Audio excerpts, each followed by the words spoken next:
Hola, soy Natalia Cabrera y les doy la bienvenida a Aquí América, el espacio de France 24 para revisar en profundidad las historias de nuestro continente. Llegó el día en Chile. Tras el estallido social de 2019 y aplazamientos por la pandemia del COVID-19, los chilenos deciden en un histórico plebiscito sobre un cambio a la Constitución que data de la dictadura de Augusto Pinochet. Tras un lento recuento, el Tribunal Electoral de Bolivia confirmó la victoria del heredero político de Evo Morales como presidente. El movimiento al socialismo de la mano de Luis Arce vuelve al poder. Y entramos en la última semana previa a las elecciones presidenciales en Estados Unidos. Y en nuestro segmento especial Camino a la Casa Blanca, revisamos cómo funciona el colegio electoral, el que elige al mandatario de los próximos 4 años. Y vamos de inmediato a Chile para nuestra historia principal. Los ciudadanos deciden el futuro de la Constitución, una cita electoral pactada para abril tras el estallido social de 2019, pero que fue pospuesta debido a la pandemia de COVID-19. El reclamo inició por un aumento de precio del pasaje de transporte público, pero derivó en un clamor por cambios de fondo en las políticas gubernamentales que han profundizado la desigualdad. Las campañas para cambiar la Carta Magna, que data de 1980, cuando el poder lo tenía Augusto Pinochet, estuvieron marcadas por las medidas contra la pandemia. Nuestra corresponsal Patricia Luna acompañó los últimos actos en la búsqueda del voto por el apruebo y el rechazo. Hacer el mayor ruido posible a favor del apruebo. El tren del apruebo y la caravana de motoristas parten su recorrido en Santiago en su campaña para sumar más adeptos. Queremos hacer un llamado a toda la gente de la región metropolitana y el resto de las regiones del país que voten apruebo, convención constitucional, y nos ayuden a derrocar una constitución pinochetista llena de sangre que ha llenado de desigualdad a todo este país los últimos 40 años. Los votantes del rechazo también se hacen presentes. Javiera es vocera de una plataforma de jóvenes llamada No Gracias, que prefieren optar por reformar la actual Constitución de 1980. Esta idea de una nueva Constitución nos están vendiendo la pomada, que en Chile significa un poco, nos están vendiendo gato por liebre, que eso significa en definitiva de que nos están prometiendo una cosa que en definitiva no va a ser tal. Javiera es una de las jóvenes que aparece en la famosa franja electoral, que se repite 2 veces en la televisión durante los 28 días previos a la elección y que juega un rol importante en los indecisos. El apruebo es mayoritario en las encuestas y esto es lo que nos cuenta la calle. Apruebo, en el cual considero yo que debe haber un cambio fundamental de raíces en el sistema que nos está gobernando actualmente. Apruebo, obviamente. Voy a votar por el apruebo. Por apruebo. Voy a votar rechazo. ¿Por qué? Porque creo que no es una propuesta clara, creo que realmente el cambio de constitución fue impulsado por grupos violentistas y creo que porque es tirarse a la piscina sin que haya agua adentro. La nueva Constitución fue uno de los mayores reclamos del estallido del 18 de octubre del año pasado en el país. Por eso la otra campaña se realiza en los muros de las calles, donde el apruebo también es mayoritario. El domingo sabremos si los chilenos deciden contar, por primera vez en sus más de 2 siglos de historia, con una Constitución elegida por el pueblo. Vamos a Bolivia, que también tras un convulso año acudió a las urnas para elegir a su presidente. Recordemos lo que sucedió. Las elecciones que se celebraron el 20 de octubre de 2019 fueron anuladas, luego de que la oposición y observadores internacionales, como la Organización de Estados Americanos, denunciaran fraude e irregularidades a favor del entonces presidente Evo Morales, quien, si bien lideraba la votación, supuestamente no tenía la diferencia necesaria para evitar una segunda vuelta. Cientos de personas salieron a las calles a protestar y tras perder el apoyo del ejército, Morales, quien estaba en el poder desde 2006, renunció y viajó a México y posteriormente se exilió en Argentina. Tras una serie de renuncias de los sucesores en el cargo que establece la Constitución y que eran cercanos a Morales, Yanine Áñez asumió la presidencia. Y tras un lento recuento de votos de esta semana, el Tribunal Constitucional confirmó que el heredero político de Evo Morales, Luis Arce, quien fue su ministro de Economía y a quien se le atribuyen sus logros económicos, fue elegido presidente, lo que significa el regreso del movimiento al socialismo al poder. Veamos quién es el presidente electo en el perfil preparado por nuestra corresponsal, Mary Vaca. Que escuchen la derecha y el mundo y las transnacionales. El litio es y será de los bolivianos.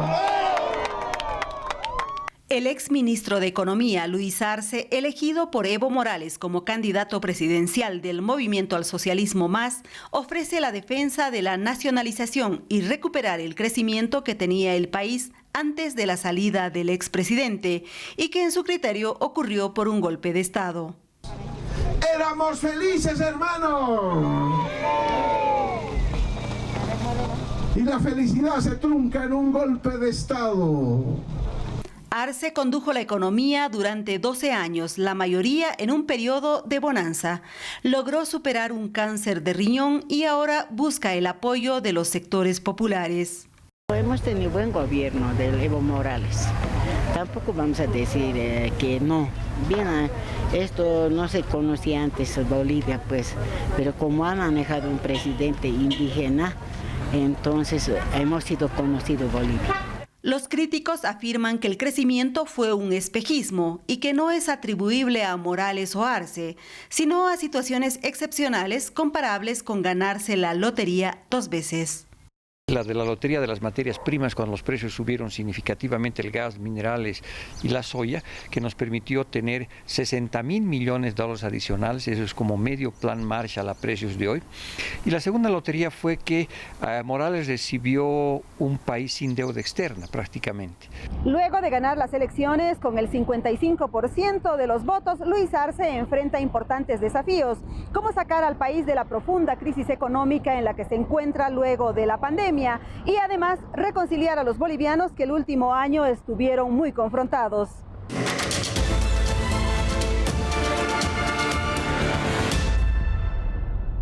Bienvenidos a nuestro segmento especial Camino a la Casa Blanca. En la recta final para las elecciones, esto es lo que usted necesita saber. Y empecemos por la imagen de la semana. Donald Trump y Joe Biden debatieron por fin en el último cara a cara en Nashville después de la cancelación del segundo debate por el diagnóstico positivo por COVID-19 del presidente y de que un primero en el que más que un intercambio de ideas hubo un intercambio de insultos e interrupciones. A pesar de que las acusaciones se mantuvieron, este encuentro fue más civilizado. Como se esperaba, el ex vicepresidente demócrata arremetió contra la gestión del coronavirus por parte de Trump, responsabilizándolo de las más de 220,000 muertes registradas en Estados Unidos. 220,000 Americans dead. 200,000 estadounidenses muertos. Si se quedan con algo de esta noche, escuchen esto. Cualquiera que sea responsable por no haber tomado el control, por decir no acepto la responsabilidad, cualquiera que sea responsable por tantas muertes, no debería seguir siendo presidente de Estados Unidos de América. Estamos aprendiendo a vivir con él, no tenemos opción. No podemos encerrarnos en un sótano como hace Joe. Él tiene la capacidad de quedarse encerrado, no sé. Obviamente él ha hecho mucho dinero en alguna parte. Le gusta vivir en su sótano, pero la gente no puede hacer eso.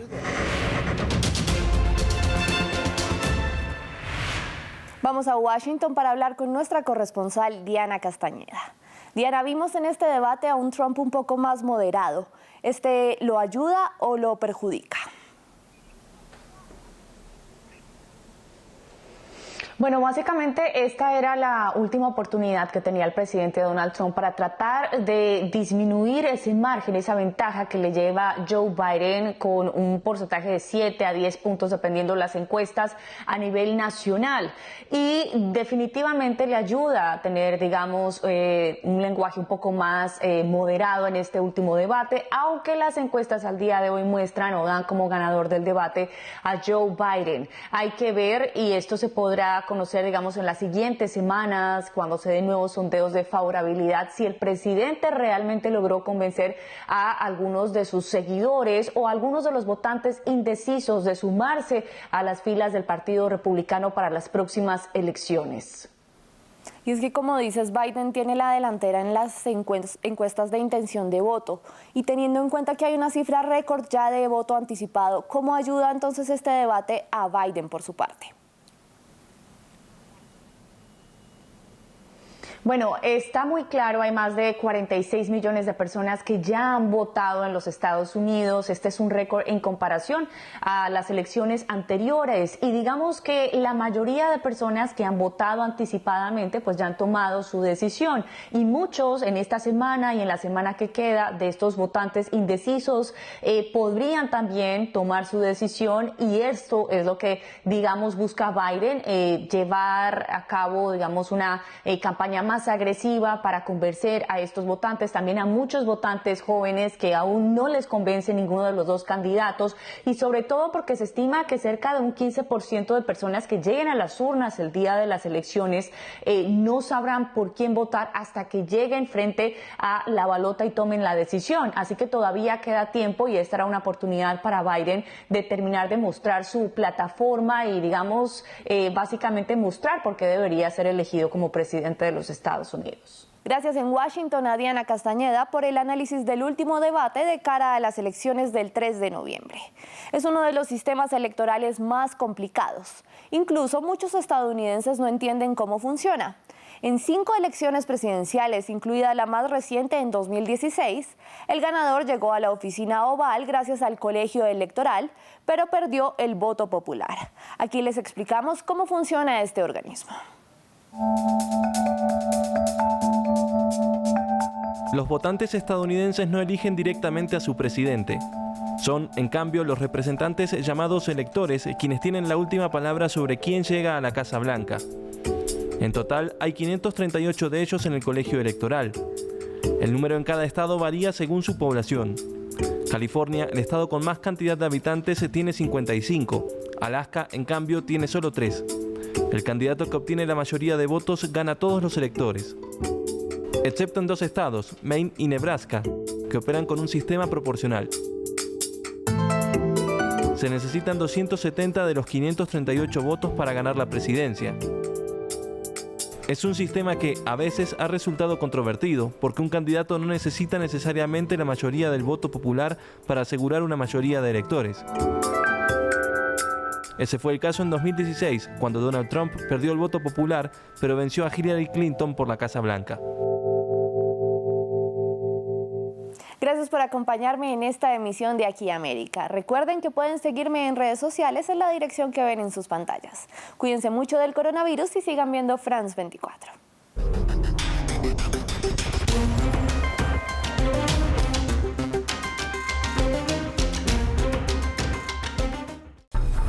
Hoy Nicolás Maduro nos